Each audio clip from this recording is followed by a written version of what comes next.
Hi, and welcome to the Complaining Cow Consumer Show with me, Helen Dewdny. Now, today I have with me Susan Bonner, who's the founder of the British Craft House. Now, this is going to be a really interesting chat because this week we've seen a lot in the news and heard a lot in the news about Etsy and the reserve that they're holding on from sellers. So we're going to chat a lot about Etsy and what the British Craft House is and plans for the future. So Susan, welcome and thank you for joining me. Hi, Helen. So tell me a little bit about what is going on with Etsy and why it's hit the news this week. Well, it's been a bit of a pantomime, I think, really. It's interesting that the problems that Etsy they've been having for a few weeks or months even, and it's just really hit the news this week. But they have decided somewhere along the way to hold sellers' money in reserve. They arbitrarily seem to pick on some sellers and put a 45-day or a 90-day reserve on their money, which means that essentially when they make a sale, they're expected to fulfill the sale and to post it out, but not actually get paid for it for almost 3 months. So clearly this hasn't gone down very well with the sellers, and there's been a huge furrow where it's very difficult to get in touch with anybody at Etsy to get the decision overturned, or even to find out the reasons why they've made the decision that potentially is completely affecting people's businesses to the point where they can't carry on running them. Does there seem to be any sort of logic to it other than Etsy just doing it at will and probably earning some interest on that money?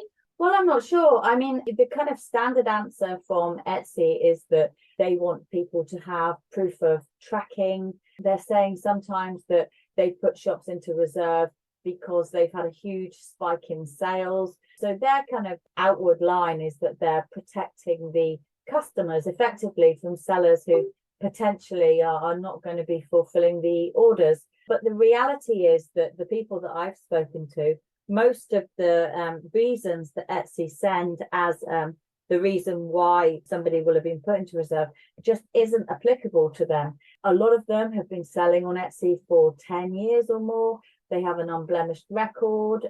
They have all 5-star reviews. And in fact, one of the sellers on the British Craft House had a sale on Etsy, and she got the sale one day. She posted it out the following day. It arrived the following day. The customer gave a review, and then Etsy put a reserve on her account. So she didn't actually get paid I don't think she's yet been paid for the item. She then put her Etsy shop on holiday and said it definitely wasn't for her. But I think the main problem is the fact that when you try and get in touch with them, there's no telephone line you can use, not really a direct email. And when you use the contact that's within the Etsy system, you end up talking to bots who are unlikely really to give you the answers that you need. It's just really hard to comprehend, isn't it? And is it just a UK problem, or is it sort of across the board for Etsy sellers? No, I believe it's across the board. I did think initially it was for the UK, and because they tie it into, or Etsy have said that a lot of it is tied into tracking and not having proof of tracking. I think part of the problem with that is they're looking for UPS tracking numbers and essentially American postal system tracking numbers, which obviously if you're selling in the UK, you're not going to have. But I understand that it's a worldwide problem and pretty big within the United States as well. One of the issues with them requiring tracking as well is that obviously to send something with tracked post costs quite a lot of money. So that's fine if you're selling something that's £100 or £50. But if, for example, you were selling birthday cards at £2.95, you're not going to send that on any kind of tracked courier delivery so that you get proof of arrival, because nobody would actually pay the postal costs. No, which are huge. Yeah. As we know. Well, it looks like Etsy have this week backtracked, but only in the UK, isn't it? And people are starting to get the removal of this reserve, but not all of them. No, I have one. I have one seller on the British Craft House who has been put onto reserve this week, and she had a sale. She makes the most beautiful wreaths, and she had a sale to the United States. They put her into reserve, and so basically they kind of kept their 70%, but also they take the percentage out of the postage as well. And so the amount that she's actually being paid is not enough to cover the postage to post it, let alone getting any profit for Yeah. what she's made.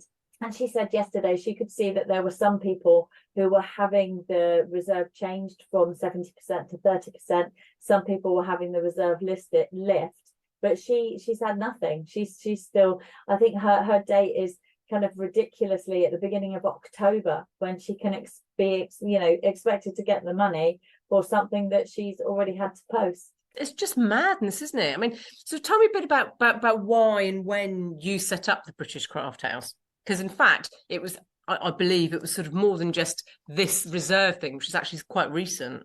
Oh, absolutely. Yeah. So I used to sell on Etsy. I sold on Etsy from 2010, and I had a fairly busy shop. In fact, Etsy back then was really lovely, very handmade, much smaller. In fact, I went to Etsy headquarters up in Shoreditch on a visit. I was captain of an Etsy team, which is kind of where the British Craft House and the people behind it started. And we went up to Shoreditch and had the most amazing day. And that was Etsy's idea to get all the captains of teams around the country to work out how they could grow within the UK. Obviously, they did that fairly successfully. But over the years, when I was selling on there, it became kind of increasingly aware that really everything was set up for the American market. And in about 2017-18, Etsy decreed that if you wanted to be seen in their searches within the site, you had to have free shipping. So this is kind of free worldwide shipping. And so obviously you can choose where you want to ship to. So there'll be lots of sellers within the UK who only decide to sell within the UK, and people in the US who only sell to people in the US. But my market, so I sold photo albums and keepsake boxes, and my market was very much in the US. And I made Scottish themed items that went really well, kind of especially in the New York area randomly. But my books cost £14.90 to send. So that was it. That was the postage, not packaging, not anything. That was the pure postage cost. So my books cost £30. There is no such thing as free post. So, to have made it free post, I would have had to put up the price of my books to, around about £45. At the same time, within the UK, it would have cost me just over £3 to post the book. So by making it free in inverted commas for the US market, I would have been hugely overcharging people in the UK. And it just felt really wrong to me that there was no way out of this. If you didn't have free shipping, then you weren't shown in searches, and obviously then you wouldn't make any sales. And I at the time was running a group on Etsy called British Crafters, and we had lots of social media, quite big accounts, and I could hear the grumblings. People were really just not happy and looking for an alternative. And I think that my background, having been in the military, is that I'm a bit of a fixer. And if a problem arises, I like to kind of think of, okay, this is all a bit rubbish. How can we make it better? Could I do anything, to make this better? And so I kind of had planted the seed in my head that maybe there was room for a UK platform that supported handmade. There are a few in the UK. Some of them are as old as Etsy is, and they've just never really taken off. So the ethos behind the platform was that I wanted it to not only be somewhere where people could sell from, but also a place where people could get support and help and guidance and kind of learn and grow whilst they were on the site. And yeah, so I had the impetus to do it in February 2019. I was training for a marathon, which was kind of crackers in itself. And I was on this hugely long run where I kind of was doing the business plan in my head and then thinking, no, that's a really stupid idea. And then, kind of listening to some music, and then the thoughts would creep back in again. and I'm a bit of a slow runner, so 18 miles is kind of the best part of the day. And by the time I came back, I thought, no, I've got to do this. I've got to try. And I came in and I said to my husband, I've had this brilliant idea. And he's like, just sit down, have coffee, have chocolate. Well, how did your run go? I'm like, no, seriously. And he said, well, just write it all down and see how you feel in the morning. And the following morning, I went and got a loan and started the process off. So yeah, that's kind of how we got to the beginning. And then because I was really conscious that being the gift market is quite seasonal, I was really keen to try and launch before Christmas 2019. And in the end, we launched on November the 1st. So we kind of caught Christmas that year, which was crackers. But yeah, no, I don't regret doing it at all. It's been amazing. How many people have you got on the platform at the moment? So we're nudging up towards 400 at the moment. And so they're all independent shops setting their own conditions, their own dispatch times, running their own shops just kind of under my umbrella.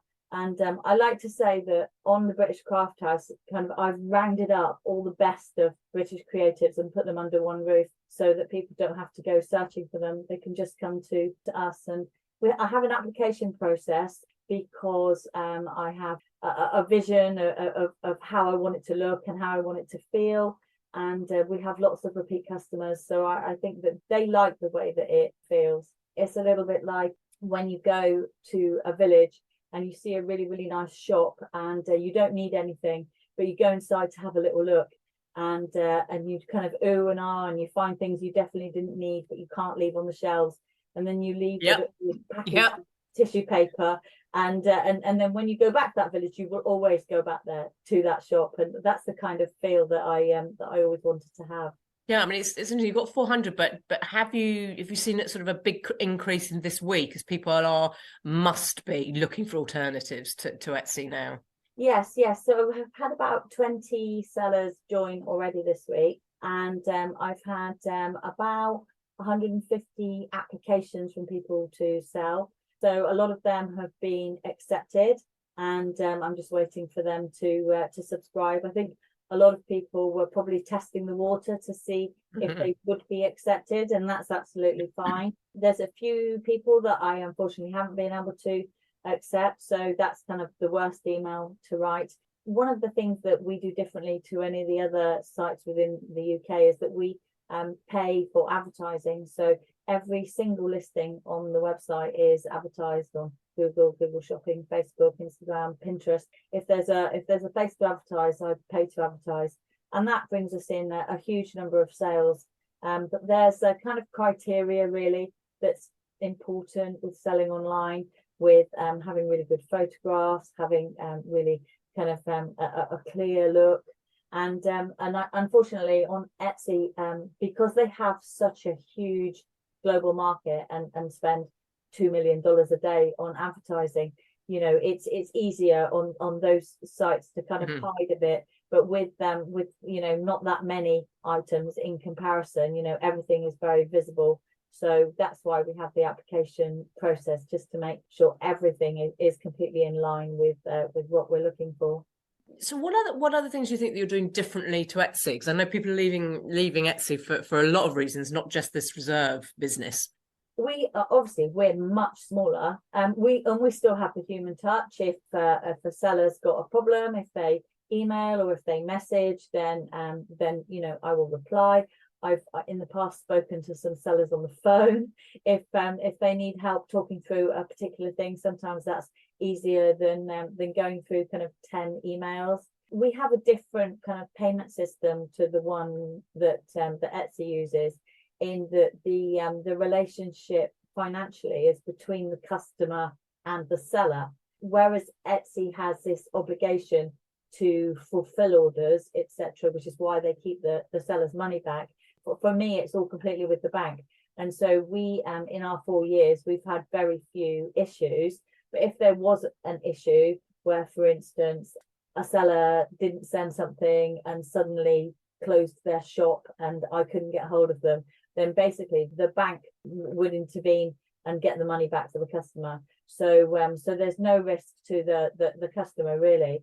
And from the seller's point of view, they're in control of their own finances. It's, I'm getting my commission from their sale, but apart from that, the money is going straight from the customer to the seller. It's an interesting one, isn't it? Because when you hear some people like, "Oh, buy British," oh, we're still buying British. It's just on Etsy, but actually, we could be buying British on a British site, which is absolutely keeping it here. Yeah, and it's funny actually, on my Instagram post, which kind of blew up, I got lots of messages from Brits abroad saying, "Why can't we sell with you? We want to sell with you." And no, so we are very much just sellers within the UK, but it does mean that you can be absolutely sure that when you buy something on the site that it's been handmade by someone somewhere in the UK, in their studio, their garage, their garden, their office, their dining room table, wherever it is they do their work. But it's you're genuinely supporting a small business that's based in Britain. And I kind of see that as shopping local as well. Actually, I know that you kind of think as shopping local being shopping in your town, but yeah, shopping within the UK, kind of keeping all the money within the country is definitely a good thing at the moment. And they are true crafters and not just buying stuff from shops and selling it on Etsy. Oh, absolutely. And there was a program on Watchdog earlier in the year. I don't know if you caught it, where there was somebody actually on Etsy that was buying things from B&M. They weren't even doing anything with them. They were just listing them as handmade in a shop. And I think that's part of the problem with Etsy, I guess, is that it's so big that it's impossible to police. Yeah, it doesn't have the checks and measures in place. No, and there's lots of there's lots of people reselling things on there, because you can do kind of an image search, and you'll see 20 sellers all selling the same thing, and quite often they use the stock image from from the supplier's website. They don't even change the image. And the sad thing is that, of course, there are some amazing sellers on Etsy, and some people who are doing tremendously well, because Etsy's got such a huge reach and such a global audience. And it is a shame that they're now having to sit alongside resellers. And I heard a story the other day where somebody had basically kind of copied their whole shop, including their products and their product descriptions. And then they had reported the original shop to Etsy as selling, not handmade stuff, and having copied the images. And Etsy closed down the original shop. And again, this poor lady had no recourse, and she did this appeal with Etsy, and basically they came back, and their final thing was, do not contact us again. This matter will not be discussed. I think she'd been on there for 4 or 5 years. I just think that that's so wrong, that people can have their livelihood completely literally, if people have got their eggs in one basket and it's Etsy and they close them down, then that's horrific. I mean, that's just ridiculous, because you just think, well, you just need to look at when they started. Yeah, and that's evidence enough, surely. But I think that, again, that goes back to the whole problem that it's not people that are making these decisions, that it's bots and AI and automated systems. And actually, there's not somebody somewhere in an Etsy building, looking at exactly that, the date someone started, how many feedback they've got, and everything else that's connected to their shop. They're just they're not doing that, because it's some kind of automated bot called Henry or Amy or something that clearly is not human. What would your advice be to sellers on Etsy, and indeed buyers from people who are buying from Etsy? Well, I think that as a buyer, you're in a very safe position, if you like, because you're not really going to be affected, apart from probably that you wouldn't be very happy if you knew that you were paying your money for, say, a beautiful handmade wooden clock, and actually the person that you're paying and thinking you're supporting a small business isn't going to get the money for 3 months. But I think from a customer's point of view, Etsy probably protects them fairly well because they're holding the money just in case there's any kind of a problem for any sellers on there. I think, I mean, I've heard a few kind of people in the last few days, that they've been there for however many years and they've got this star seller badge and they feel slightly untouchable. And I just think with the, literally with the click of a button, that could change. I would always recommend that that you take ownership of your business, if you like, and whether that's making sure you don't have all of your eggs in one basket. So whether you set up on a secondary platform, or you set your own website up, or you make sure that you've got a really good following on Facebook, or somewhere on social media, on Instagram, so that if your shop was closed with the press of a button, that you've still got your audience. The other thing that I always say to small businesses when they're talking about how to establish and to grow is to have a newsletter. And I think that having a newsletter is the best thing that a small business can do when they're starting, because at the end of the day, all of the social media platforms are flaky. If you put a post on Facebook, I've got nearly 50,000 followers, likers on Facebook, and probably about 150 get to see a post. And to the point that when I'm doing giveaways and things for the British Craft House, I always do it via the newsletter now, because I know that that's gonna bob into 15,000 people's inboxes, whereas putting out a post on social media can reach a few people or not, depending upon which way the wind is blowing. So no, I do think that's kind of a good idea to kind of keep your customers close to you, really, and if they're happy for you to have their email, then that's like liquid gold, really. So what are your plans for the future now? We obviously are still relatively unknown within the UK, and so it's just to keep growing and expanding, and to ultimately I would like us to be a household name. I'd like us to be the place that people go to when they want something that's genuinely handmade and made in the UK. And the feedback we get from our customers when they come back is that they love it. They really do. I think it's quite different. I think we have a different energy to other places, and people really care, about the reputation of the site as well as them as a seller. So everything goes out kind of packaged with with the utmost care and a little bit of love. And so I think just to become more well known, and obviously for me that's a challenge to continually reassess how I can be seen. And I shout with a loud hailer, wherever people might be listening. We've got really, really lucky, or I've got really, really lucky in the last couple of years. We went to Downing Street and did a Christmas market last year. There were just 12 businesses chosen from around the country. I was literally opposite number 10 with around about 200 items from different sellers on my Christmas setup.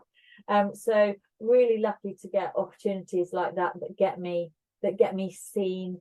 And I kind of think every opportunity, I never say no to an opportunity. Every opportunity that I'm given and I take just expands our circle a bit more, which is brilliant. Well, I'd like to thank you for taking up the opportunity to talk to me. No, thank you, Helen. It's fantastic, and I've followed you for some years, so it's wonderful to be able to chat to you. It's been such a crazy week because I'm actually quite cross on behalf of lots of these sellers with Etsy and the way that they think that they can just trample all over people. And I suppose in a way, it's almost the opposite of of what we do. So we have a hub on Facebook actually that the sellers join when they join the website, and it's such a lovely place to be.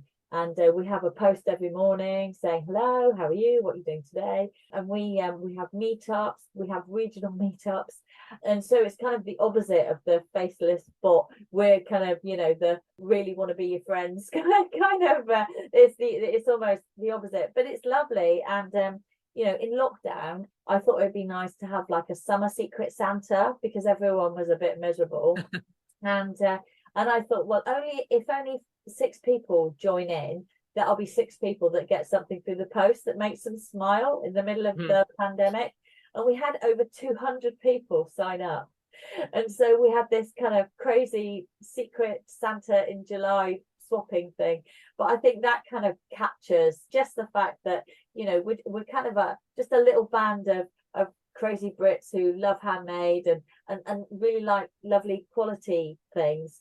And it's a bit of a cliche, the whole kind of community over competition, but people genuinely go out of their way to help people. If someone was to post into the hub and say, this is the favorite thing in my shop, I don't understand why it's never sold, then people would say, well, what about photographing it, on a person, or what about taking it outside, what about these keywords, have you thought about adding this in?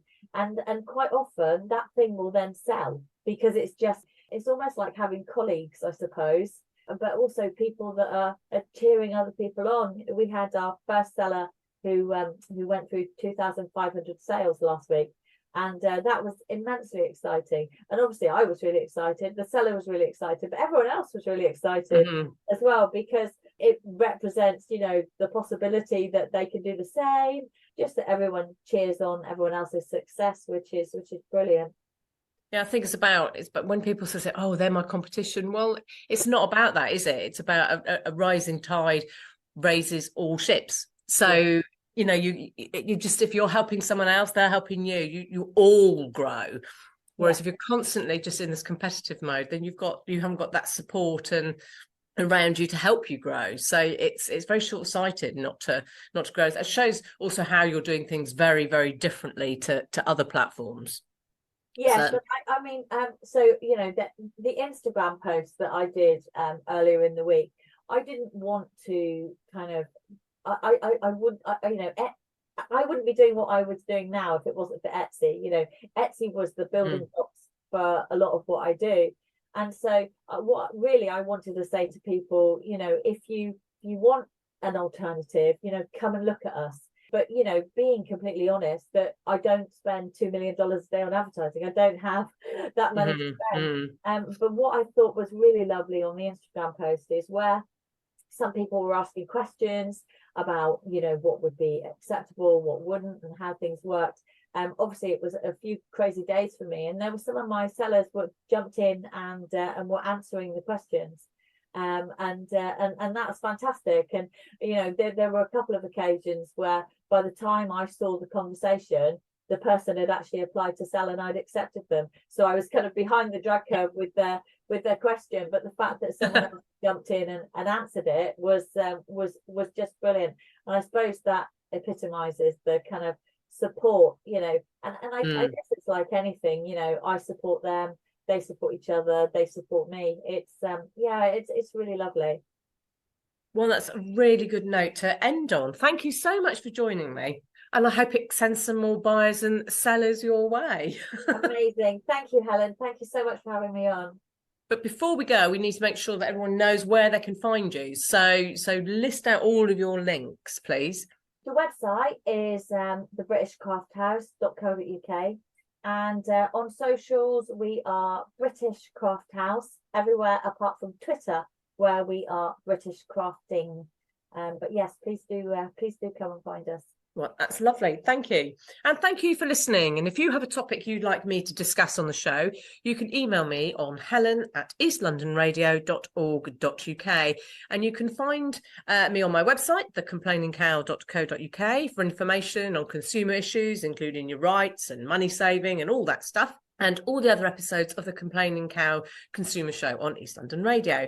And you can find me on Twitter @Complaining Cow and The Complaining Cow on Instagram and Facebook. And you can get 15% off the books How to Complain, the Essential Consumer Guide to Getting Refunds, Redress and Results, and 101 Habits of an Effective Complainer with the code ELRCOW. Many thanks and see you next time.